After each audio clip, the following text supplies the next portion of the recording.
Astro Prasad viewers அனைவருக்கும் வணக்கம். நீங்கள் இன்னும் நம்ம சேனலை சப்ஸ்கிரைப் பண்ணலன்னா இப்போவே சப்ஸ்கிரைப் பண்ணிக்கோங்க. பக்கத்தில் இருக்கிற பெல் பட்டனையும் ப்ரெஸ் பண்ணி ஆல்னு செட் பண்ணி வச்சுக்கோங்க. அப்போ தான் நான் போட போகிற ஒரு வீடியோ உங்களால் ஈஸியாக பார்க்க முடியும்.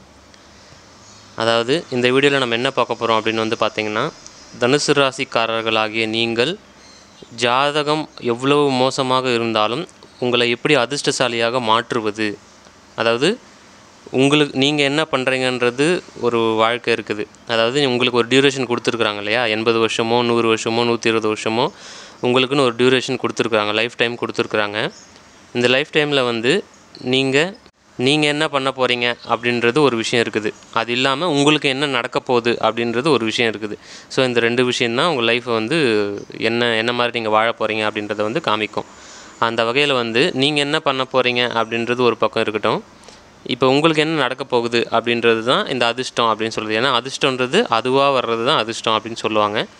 அந்த வகையில் உங்கள் ஜாதகம் எவ்வளவு மோசமாக இருந்தாலும் உங்களை நீங்கள் அதிர்ஷ்டசாலியாக மாற்றுவது அப்படின்றது தான் எந்த வழிபாடு செய்யணும், முக்கியமாக என்ன பண்ணணும் அப்படின்றது தான் நம்ம இந்த வீடியோவில் பார்க்க போகிறோம். ஏன்னா ஒருத்தரோட வாழ்க்கை மாதிரி இன்னொருத்தரோட வாழ்க்கை ஒரே மாதிரி இருக்காது. ஓகேங்களா? ஒருத்தருடைய அனுபவங்கள் லைஃப்பில் எக்ஸ்பீரியன்ஸ் இன்னொருத்தருக்கு அப்படியே செட் ஆகிடுமான்னு கேட்டால் கிடையாது.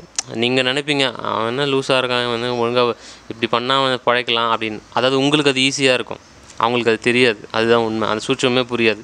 ஸோ அவங்களுக்கு ஈஸியாக இருக்கிறது உங்களுக்கு புரியாது. இந்த மாதிரி தான் வாழ்க்கைன்றது மூவ் ஆகிட்டுருக்கு. ஏன்னா ஒவ்வொருத்தருக்கும் தனித்தனி கர்மா அப்படின்னும்போது ஜாதகத்தில் இந்த கேது சந்திரன், ராகு சந்திரன், இந்த மாதிரிலாம் செவ்வாய் சனி சேர்க்க, எட்டில் சனி, இந்த மாதிரி விஷயங்கள்லாம் தொடர்ந்து இருக்குது அப்படின்னா ரொம்ப மோசமான ஜாதகம் அப்படின்றது அர்த்தமாக இருக்கும். ஸோ அது என்ன இது, அதை பற்றி நான் இன்னொரு வீடியோ போடுறேன். அந்த மாதிரி மோசமான ஜாதகம் இருந்தாலும் சரி, நல்ல ஜாதகம் இருந்தாலும் சரி, உங்களை எப்படி அதிர்ஷ்டசாலியாக மாற்றலாம் அப்படின்னா, குரு வழிபாடு மட்டுமே உங்களை ஒரு உன்னதமான நிலைக்கு அது தள்ளும். அது இந்த உலகத்துலேயும் சரி, அந்த உலகத்துலேயும் சரி. இப்போ நிறைய வழிபாடுகள் இருக்குது, ஓகேங்களா? அது எல்லாமே உங்களுக்கு கொடுக்கும். ஆனால் ஸ்டெடியாக இருக்கிறது அப்படின்றது வேறு. இப்போ நீங்கள் என்ன கேட்குறீங்க, நான் என்ன சொல்கிறேன்னா, உங்களுக்கு இப்போ நீங்கள் உங்கள் வீட்டில் உங்கள் வீட்டில் ஏதோ ஒன்று வாங்கிட்டு வர சொல்கிறாங்க, கடையில் போய் ஏதோ ஒன்று வாங்கிட்டு வாங்க அப்படின்னு கேட்டாங்கன்னா, ஒரு பொருளாக மறந்து போய் வாங்கிட்டு வர்றது எப்படி இருக்குது, மொத்தமாக அங்கே போயிட்டு கடையிலேருந்து ஃபோன் பண்ணி என்னென்ன வாங்கணும்னு சொல்லிட்டு மொத்தமாக வாங்கிட்டு வர்றது எப்படி இருக்குது. ஸோ அந்த மாதிரி தான். ஸோ இப்போ நீங்கள் ஸ்லோ அண்ட் ஸ்டெடி ப்ராசஸாக இருக்கும் குரு வழிபாடு அப்படின்றது. மற்ற வழிபாட்டை விட, அதுவும் தனுசு ராசிக்காரர்களுக்கு குரு வழிபாடு அப்படின்றது அவ்வளோ ஈஸி இல்லை. அது என்னென்னு நான் இப்போ எக்ஸ்பிளைன் பண்ணுறேன். அது ரொம்ப பவர்ஃபுல்லாக உங்களுக்கு வேலை செய்யும். நீங்கள் எப்படியோ போகலாம். இப்போ நீங்கள் பரிணாம வளர்ச்சியில் பிறந்து நீங்கள் எப்படியோ போகிறீங்க உங்கள் லைஃப்பில் இருந்தாலுமே அதை கரெக்ட் பண்ணி ஒரு நேர்கோட்டில் போய் எல்லா விஷயங்களும் இங்கே இருக்கிற உலகத்தில் இருக்கிற எல்லா நன்மைகளும் அனுபவிக்க வச்சு கரெக்டாக போய் இறைவனடி சேர்றது, ஓகேங்களா? இறைவனாகவே மாறுறது, இறைவனோட இரண்டரை கலந்து போகிறது. அந்த அளவுக்கு வேலை செய்யும். இந்த உலகத்துலேயும் வேலை செய்யும், அவ்வுலகம்னு சொல்லக்கூடிய வேறு ஒரு உலகத்துலேயுமே அந்த குரு அருள் அப்படின்றது இருந்தால் மட்டும்தான் உங்களுக்கு எல்லாத்துலேயும் கேட் பாஸ் கிடைக்கும், தங்கு தடை இல்லாமல் நீங்கள் போக முடியும். இதுதான் குரு வழிபாடுன்னு அர்த்தம். ஸோ இதை நீங்கள் ஒழுங்காக பண்ணிங்க அப்படின்னாவே, இப்போ நான் சொல்ல போகிறத ஒழுங்காக பண்ணிங்க அப்படின்னாவே, ஜாதகம் மோசமாக இருந்தாலும் உங்களுக்கு பெரிய அளவில் கஷ்டங்கள் வராது. ஒன்று, அப்படியே வந்தாலும் அது ரொம்ப கண்டிப்பாக நீங்கள் அனுபவிக்க போகிற கஷ்டங்கள் தான் இருக்கும். அதாவது கூட நல்லதும் நடக்கும், புரியுதுங்களா? கஷ்டம் வந்தாலும் கூட நல்லது நடக்காமல் வெறும் அடி மட்டும் அடிச்சு அப்படிலாம் இருக்காது. கூட நல்லதும் நடக்கும், கஷ்டமும் இருக்கும். அந்த மாதிரி தான் அமையும். ஒரு சில பேருக்கு என்ன ஆகும், கஷ்டமே வராது, நல்லது மட்டுமே நடக்கும். ஸோ ஏதோ ஒன்று நடக்கும். ஆனால் இதை நீங்கள் வாரம் செய்யணும். இது ஒரு முக்கியமான விஷயம். ஸோ இப்போ குரு வழிபாடு அப்படின்றது என்ன அப்படின்னு நம்ம பார்க்கும்போது, நிறைய வழிபாடு குரு வழிபாடு இருக்குது. குருன்றது ஒவ்வொருத்தருக்கும் ஒரு மாதிரி இருக்கும், ஓகேங்களா? இப்போ மெயினாக குருன்றது உங்களுக்கு புரிஞ்சது மாதிரி ஆரம்பிக்கிறேன் அப்படின்னா, முதல்ல நவகிரகத்தில் இருக்கக்கூடிய குரு பகவான் பிரகஸ்பதி அப்படின்னு சொல்லுவோம். இப்போ நீங்கள் நவகிரகத்தில் போனீங்க அப்படின்னா, அவர் பார்த்திங்கன்னா வடக்கு பக்கம் பார்த்து இருப்பார். நடுவில் வடக்கு பக்கம் பார்த்து இருப்பார். அவர் தான் குரு பகவான். அந்த குருவை நீங்கள் வழிபடலாம். ஒன்று வழக்கம் வழிபடலாம். ஒன்று. ரெண்டாவது பார்த்திங்கன்னா, சித்தர்கள் எல்லாரையுமே வழிபடுறது குரு வழிபாடு தான். நீங்கள் எந்த சித்தர் ஆகட்டும் சரி, ஜீவசமாதி அடைஞ்ச சித்தர்கள் யாராக இருந்தாலும், 18 சித்தர்கள் முதல் கொண்டு உங்கள் ஊருக்கு பக்கத்தில் இருக்கல, உங்கள் ஊருக்குள்ளே இருக்கக்கூடிய சித்தர்கள் யாராக இருந்தாலும், இப்போ சென்னைன்னு எடுத்துக்கிட்டிங்கன்னா பூந்தமல்லியில் இருக்கிற பைரவ சித்தர், அதுக்கப்புறம் பட்டினத்தார், அங்கே பீச் ஓரமாக இருக்கிற பட்டினத்தார் பட்டினத்தடிகள் நல்ல குருஸ்தானம். ஸோ அந்த மாதிரி நிறைய இருக்குது.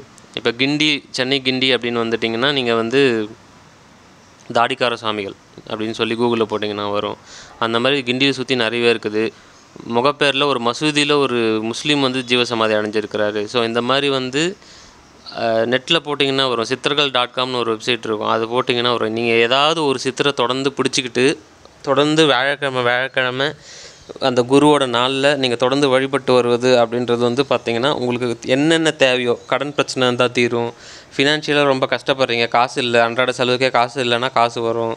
ஸோ அந்த மாதிரி ஒவ்வொருத்தருக்கும் ஒரு பிரச்சனையாக இருக்கும். எல்லாருக்குமே காசு தான் பிரச்சனைலாம் ஒன்றும் கிடையாது. ஒவ்வொருத்தருக்கும் ஒரு மாதிரி இருக்கும். ஓகேங்களா? அவங்களுக்கு இருக்கக்கூடிய பிரச்சனைகள் எல்லாமே வந்து ஒன்று வேகமாக முடிக்கும், போட்டு அழுத்தி கொஞ்ச நாள் அது வேகமாக முடிச்சிடும் ஒன்று. அப்படி இல்லைன்னா அது முடித்த பிறகு நல்ல பணவரவு இருக்கும், சந்தோஷமான வாழ்க்கை இருக்கும், எல்லாமே இருக்கும். ஆனால் எது நடந்தாலும் நீங்கள் ரொம்ப நாள் அனுபவிக்கிற விஷயங்களை வந்து ஷார்ட் பண்ணி ரொம்ப ஈஸியாக வந்து முடிச்சு கொடுக்குறது தான் குரு அருள் அப்படின்னு வந்து சொல்லுவோம். அடுத்தபடியாக வந்து இப்போ மற்ற ஊரில் என்னென்ன இருக்குதுன்றது நீங்கள் ஜீவசமாதி நியர் மீ அப்படின்னு வந்து போட்டிங்கன்னா, கூகுளில் போட்டிங்கன்னா வரும். ஓகேங்களா? அந்தந்த ஊரில் இருக்கிறவங்களுக்கு அது ஈஸியாக இருக்கும், நீங்கள் பார்த்துக்கலாம். அடுத்தபடியாக வந்து மகான்கள் வழிபாடு. ஓகேங்களா? இப்போ சாய்பாபா வழிபடுறதும் குரு வழிபாடு தான். அதுக்கப்புறம் வந்து பார்த்திங்கன்னா விவேகானந்தரை வழிபடுறதும் குரு வழிபாடு தான். ஏன்னா அவரும் ஜீவசமாதி தான். அடுத்தபடியாக வந்து பார்க்கும்போது ராகவேந்திர சாமியை வழிபடுறதும் குரு வழிபாடு தான். இந்த மாதிரி ரமண மகரிஷியை வழிபடுறது குரு வழிபாடு தான். இது எல்லாமே குரு வழிபாடு தான். அடுத்தபடியாக வந்து வருஷத்துக்கு ஒரு முறையாவது திருச்செந்தூர் முருகர் கோயிலுக்கு போயிட்டு வந்துடணும். ஏன்னா குருவோட கதிர்கள், அந்த பிரகஸ்பதி குருவோட கதிர்கள் வந்து பூமியில் அதிகமாக விழுகிற இடம்தான் அந்த கோவில் இருக்குது. திருச்செந்தூர் முருகர் கோவில் இருக்குது. திருச்செந்தூர் முருகர் கோவிலுக்கு போனீங்கன்னா முதல்ல வந்து கடலில் குளிச்சிருங்க. கடலில் குளிச்சுட்டு அதுக்கப்புறம் நாழிக்கிணறில் குளிச்சிருங்க. அதுக்கப்புறம் வந்து முருகரை பார்த்துட்டு பஞ்சலிங்க தரிசனம் பார்த்துட்டு ஜீவசமாதி போயிட்டு வர்றது நல்லது. ஆல்ரெடி போனவங்க போக வேண்டிய அவசியம் இல்லை, வருஷத்துக்கு ஒரு முறையாவது போகிறது ரொம்ப நல்லது. கூடவே இந்த குரு வழிபாட்டையும் பண்ணிட்டு வாங்க. இது எல்லாமே குரு வழிபாடு தான். இதில் உங்களுக்கு எது சிறந்ததோ, எது ஈஸியாக இருக்கோ அதை பண்ணலாம். அது வந்து எடுத்த உடனே நான் பயங்கரமாக ஆரம்பிக்கிறேன் அப்படின்ற ஆரம்பித்து புஷ்ஷுன்னு போனவங்களும் உண்டு. அது இல்லை விஷயம். சிம்பிளாக பண்ணிங்கன்னாலும் வாரம் வியாழக்கிழமை தொடர்ந்து பண்ணுறது தான் உங்களுக்கு சிறப்பான விஷயம். இது ஏன் இந்த பதிவை நான் இப்போ ஏன் போடுறேன் அப்படின்னு வந்து நீங்கள் பார்த்தீங்க அப்படின்னா, குரு பௌர்ணமி வரப்போகுது. ஓகேங்களா? ஜூலை மாதம் 21ஆம், அதாவது வர ஞாயிற்றுக்கிழமை இல்லாமல் அடுத்த ஞாயிற்றுக்கிழமை. ஓகேங்களா? அதாவது நாளைக்கு ஞாயிற்றுக்கிழமை அது இல்லாமல் அடுத்த ஞாயிற்றுக்கிழமை ஜூலை 21ஆம் பௌர்ணமி வருது இல்லையா? அது வந்து குரு பௌர்ணமி, குரு பூர்ணிமா அப்படின்னு வந்து சொல்லுவாங்க. இது வந்து இந்த நாளில் ஆரம்பிக்கிறது தான் இன்னும் சிறப்பு. அந்த நாளில் ஆரம்பித்து அதுக்கப்புறம் வர ஒவ்வொரு வியாழக்கிழமையும் குரு வழிபாட்டை செய்கிறது அப்படின்றது மிகப்பெரிய உத்தமமாக இருக்கும். குருவை நோக்கி நீங்கள் போவீங்க. அதாவது குருவோட கதிர்கள் இருக்குது இல்லையா? அதோடு நீங்கள் கனெக்ட் ஆவீங்க. அதாவது உங்கள் ஃப்ரீக்குவன்சியும் உங்களுக்குள்ளே ஒரு லைட் இருக்குது, அதை நான் பல வீடியோவில் சொல்லியிருக்கிறேன். உங்களுக்குள்ளே இருக்கிற ஃப்ரீக்குவன்சியும் அந்த இறைவனோட ஃப்ரீக்குவன்சியும் கனெக்ட் ஆகும். இப்போ சித்தர்கள் நீங்கள் எடுத்திங்கன்னா கூட எல்லாருமே வந்து உருவத்துலேயோ உடம்புலையோ அங்கே இதுவோ இல்லை, எல்லாமே வந்து ஒளியாக தான் இருக்கிறாங்க, லைட் பார்ட்டிகளாக தான் இருக்கிறாங்க.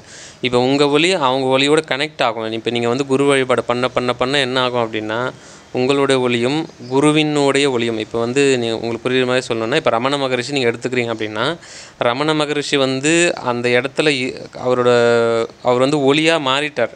புரிஞ்சுக்கணும். ஜீவசமாதினா என்னன்னா, அந்த உடம்புல அந்த ஜீவன் இல்லை, அதை பிரித்து அவர் ஒளியாக மாறிட்டார். அவர் வேறு எங்கேயோ இருக்கிறாரு, ரொம்ப தூரத்தில் இருக்கிறாரு. ஆனால் அவரோட கதிர்கள் வந்து அந்த இடத்துல அந்த உடம்புக்கு கனெக்ட் ஆகிருக்கும். இதுதான் ஜீவசமாதி அப்படின்றது.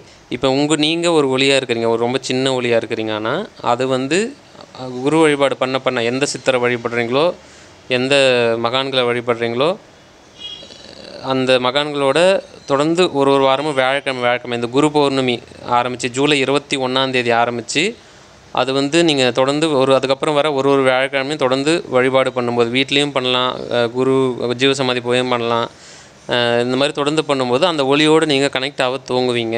இதுதான் வந்து சூட்சமம். இதுக்கப்புறம் முக்கியமான ஒரு குரு வழிபாடு அப்படின்றது இருக்குது, அதையும் நான் சொல்லி முடிக்கிறேன்.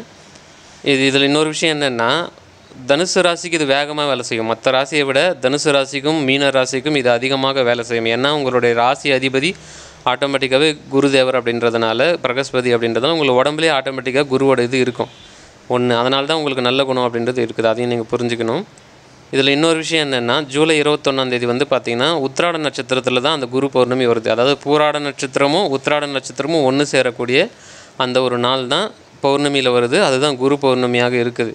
ஓகேங்களா. அதனால் வந்து அந்த ஜூலை உத்திராட நட்சத்திரக்காரங்களே இதை தவறவிடவே கூடாது. பூராட நட்சத்திரக்காரரும் உத்திராட நட்சத்திரக்காரர்களுக்கும் இது இது சூப்பரான ஒரு நாள். அந்த நாளில் குரு வழிபாடு ஆரம்பித்து தொடர்ந்து பண்ணிட்டு வர்றது மிகச் சிறப்பான பலன்களை கொடுக்கும். ஒன்று, மூல நட்சத்திரக்காரங்களுக்கு ஆட்டோமேட்டிக்காகவே அது பலன் செய்யும். ஏன் அவங்களும் ஆரம்பிக்கலாம், அவங்க ஆரம்பிக்கக்கூடாதெல்லாம் கிடையாது, தாராளமாக ஆரம்பிக்கலாம். ஏன்னா வந்து குருவுக்கெல்லாம் குரு, சித்தனுக்கெல்லாம் சித்தன் ஆஞ்சநேயர். ஆஞ்சநேயரை வந்து நீங்கள் கடவுளாக வழிபடுறது ஒரு பக்கம் இருக்கட்டும், அது புரியுது. ஆனால் உண்மையாகவே வந்து பார்த்தீங்கன்னா ஆஞ்சநேயர் வந்து பார்த்திங்கன்னா ஸ்ரீ ஆஞ்சநேயர் வந்து சஞ்சீவினி, அதாவது சிரஞ்சீவின்னு சொல்லுவாங்க. அதாவது இங்கே தான் இருக்கிறார் அவர், வேறு எங்கேயும் போகலை. அந்தளவுக்கு வந்து பவர்ஃபுல்லாக இருக்கிறாரு, சாகாவரம் பெற்றவர். அந்த மாதிரி வந்து ஆஞ்சநேயர் வழிபாடு பண்ணுறதுமே பக்காவான சந்தேகத்துக்கு இடம் இல்லாமல் குரு வழிபாடு தான். அதில் எந்த சந்தேகமும் வேண்டாம். ஏன்னா சித்தர்கள் ஜீவசமாதி அடைஞ்ச சித்தர்கள் சித்தனுக்கெல்லாம் சித்தன் அப்படின்னு சொல்லுவோம். சித்தர்களே வந்து வழிபட்ட தெய்வம் ஆஞ்சநேயர். ஓகேங்களா. ஸோ சித்தனுக்கெல்லாம் சித்தன் தான் அவர் சொல்லுவாங்க. அவருமே வந்து குரு வழிபாடு தான். ஸோ குரு வழிபாடு பண்ணும்போது முக்கியமாக வந்து குரு பிரம்மா, குரு விஷ்ணு, குருதேவோ மகேஸ்வரக, குரு சாக்ஷாத் பரபிரம்மா, தஸ்மை ஸ்ரீ குருவே நமக. இந்த மந்திரம் கூகுளில் இருக்கும்.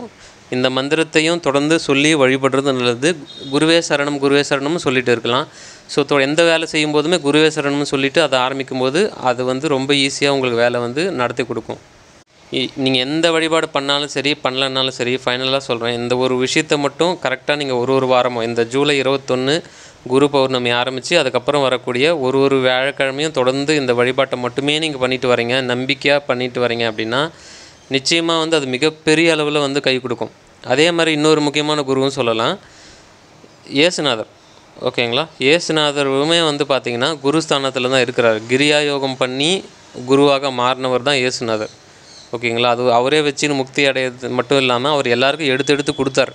உனது விசுவாசம் தான் உன்னை ரசிக்கிறதுன்னார். அதாவது உங்கள் விசுவாசம் தான் உன்னை காப்பாற்றுது.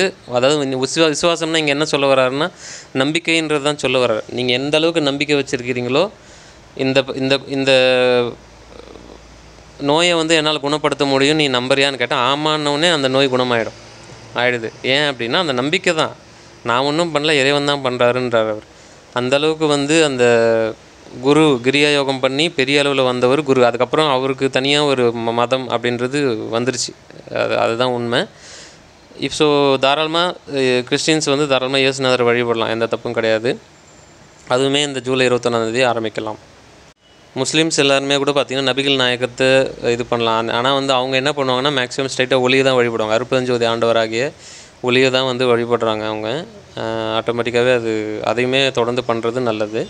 ஸோ எப்படி பார்த்தாலும் நீங்கள் இதை யூஸ் பண்ணிக்கிட்டிங்கன்னா உங்கள் ஜாதகம் எவ்வளோ மோசமான கஷ்டங்களை அனுபவிக்கக்கூடிய ஜாதகமாக இருந்தாலும் இந்த குரு பௌர்ணமியிலேருந்து அடுத்த குரு பௌர்ணமி வரைக்கும் நீங்கள் பண்ணி பாருங்கள். அந்தளவுக்கு வந்து உங்கள் லைஃப்லேயே, அதாவது எவ்வளோ காலங்கள் வேஸ்ட் பண்ணியாச்சு, ஒரு வருஷம் உருப்படியாக நீங்கள் அதை ஃபாலோ பண்ணிங்கன்னா எங்கேயோ போயிடும் உங்கள் லைஃப். அந்தளவுக்கு கர்மவினைகள் அழிஞ்சு நீங்கள் அந்தளவுக்கு வந்து உங்கள் லைஃப் வந்து இங்கே இருக்கிற எல்லா நன்மைகளும் சுகபோகத்தையும் அனுபவிப்பீங்க.